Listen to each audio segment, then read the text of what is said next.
സജു ദേവസി കൂടി നമുക്കൊപ്പം ചേരുന്നു. സജു, മറ്റെന്തെങ്കിലും വിവരങ്ങൾ അവിടെ നിന്നും പ്രേക്ഷകരുമായി പങ്കുവയ്ക്കാനുണ്ടോ?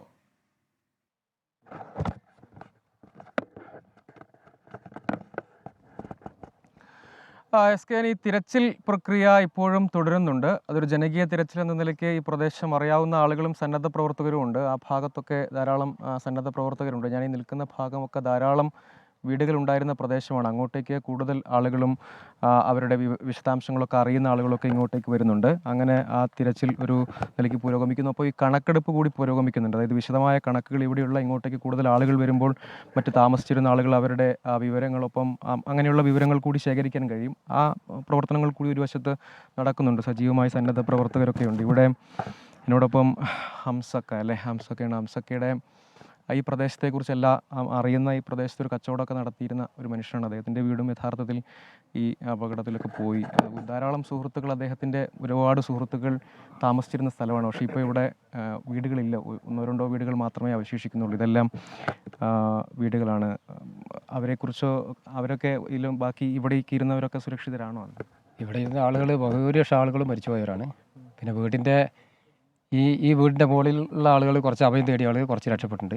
താഴെ പ്രഭാരേട്ടൻ്റെ വീടിൻ്റെ മുകളിൽ അഭയം തേടി കുറച്ച് ആളുകൾ രക്ഷപ്പെട്ടു പോയി. ബാക്കിയുള്ള ആളുകളെല്ലാം പിന്നെ മേലോട്ട് ഓടാമെന്ന് വേണ്ടി നോക്കുമ്പോൾ ശ്രമിക്കാതെ അപ്പോൾ എല്ലാം ഇവിടെ വെള്ളം വന്നിട്ട് ഇതിലൂടെ കുറേ ആളുകൾ മരിച്ചുപോയി. പിന്നെ താഴെ പ്രദേശവും ഒക്കെ പോയതാണ്. ഞാനീ നാട്ടുകാരനാണ്. അപ്പോൾ റവന്യൂ വകുപ്പിൻ്റെ ഒരു പ്രാഥമിക അന്വേഷണത്തിന് വേണ്ടി ഇവിടെ തെളിവെടുപ്പിന് വേണ്ടി വന്നിട്ടുണ്ട്. അപ്പോൾ അവരുടെ അത് കാണിച്ചു കൊടുക്കാൻ വേണ്ടിയാണ് ഞാൻ കൽപ്പറ്റയിൽ മോളെ വീട്ടിലാണ് താമസിക്കുന്നത്. അവിടെ നിന്ന് എന്നെ അങ്ങോട്ട് വിളിച്ചാണ്. അതെ, അങ്ങോട്ട് മാറിയത്. അപ്പോൾ അവിടെ നിന്ന് അവരെന്നെ വിളിച്ചാണ്. ഇപ്പോൾ ഒന്ന് അവർക്ക് തെളിവെടുപ്പിന് വേണ്ടി കാണിച്ചു കൊടുക്കാൻ വേണ്ടിയിട്ട് ഇവിടെ വന്നു നോക്കുമ്പോൾ ഇതുവരെ ഉണ്ടായിരുന്ന ഇവിടെ എല്ലാം നിരതരായി ഉണ്ടായിരുന്ന വീടുകൾ ഇന്നെല്ലാം ഒരു പാറക്കൂട്ടങ്ങളും കല്ലും മരങ്ങളും വന്ന് അടിഞ്ഞിരിക്കുകയാണ്.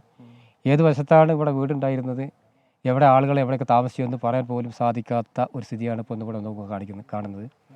ഇപ്പോൾ ഞങ്ങൾ ഓരോ പഞ്ചായത്തിൻ്റെയും അതുപോലെ തന്നെ എല്ലാ കണക്ക് വെച്ച് ക്രമത്തിൽ അങ്ങനെ മുന്നോട്ട് പോയിക്കൊണ്ടിരിക്കുകയാണ്. അതിലും തന്നെ കൃത്യമായിട്ട് പറയാൻ പോലും സാധിക്കാത്തൊരു സ്ഥിതിയാണ് ഇപ്പോൾ വന്ന് നോക്കുമ്പോൾ. അപ്പോൾ ആ വീട് നിന്ന സ്ഥലത്തല്ല ഇപ്പോൾ ഒന്ന് പാറകളായതുകൊണ്ട് അവിടെ ഇന്ന വീട് ഇന്ന സ്ഥലത്തുണ്ടായെന്ന് പറയാൻ പറ്റുന്നില്ല.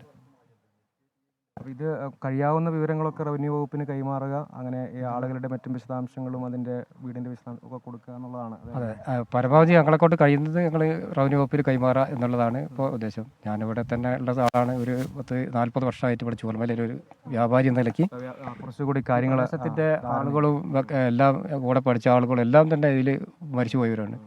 അപ്പോൾ നൽകിയത് സജു ദേവസിയാണ് വിവരങ്ങൾ